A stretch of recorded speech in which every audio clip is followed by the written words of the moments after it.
What can I do to increase my libido? So you got to look at sex drive from a couple of different places. And so unfortunately, we've been programmed to think that men should just have a sex drive that's out of this world, right? But with men, just like with women, it really kind of depends on what's going on in your life. So for instance, Harold, if you're in a long-term relationship with someone and the two of you have been together for a little while, it makes sense that you would have potentially a lower libido, because a libido and a sex drive may actually be different, right? So feeling sexual and feeling turned on, you can feel that, but not necessarily feel like going in the next room and getting some, right? Or not necessarily feel like making it out for the day to meet somebody to get some.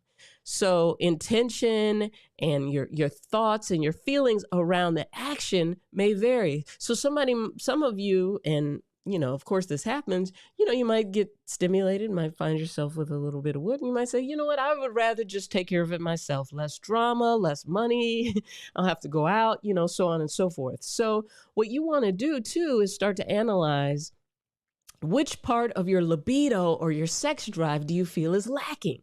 Is it the part of you that physiologically feels sexual, or is it the part of you that mentally feels sexual? Right? Because it is really two totally different things. Handling it yourself or not handling it at all versus putting the energy in to actually get sex, those are two totally different things. Then the next part that you want to do is make sure that you're fueling your dopamine, because dopamine and the drive and the motivation to have sex are intricately intertwined. So dopamine is the passion hormone. It's important for erections and it's important for passion.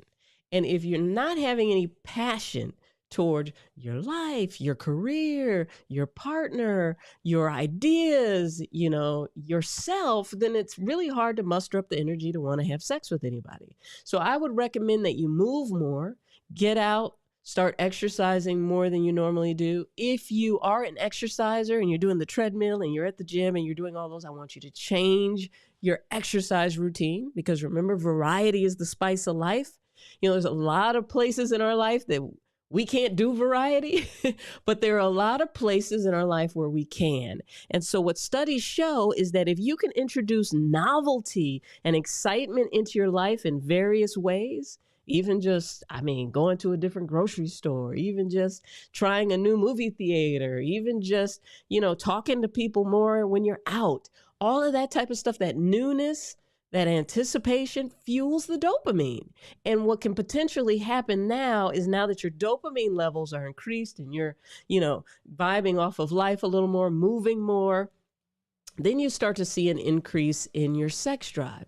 Also, with men, we know that, like if your money isn't right, sometimes you just don't feel like having sex too, So it's kind of like, gosh, if I call her up, take her out, we got to go to a restaurant, then we got to do this, then I still might not get some. So think about too, what's happening financially with you, because, men are thought to be the breadwinners and the heads of household. So sometimes what can happen is, like, if you're like, gosh, my money's not even right, that too can impact your sex drive.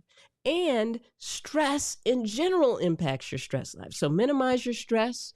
Make sure that you're, comfortable with where you are financially. Try to up your dopamine levels, move more, get more circulation so that your sex drive can match this morning wood that you have now that you have dove deep into my E-Function smoothie recipes and that you've got your nitric oxide levels boosted.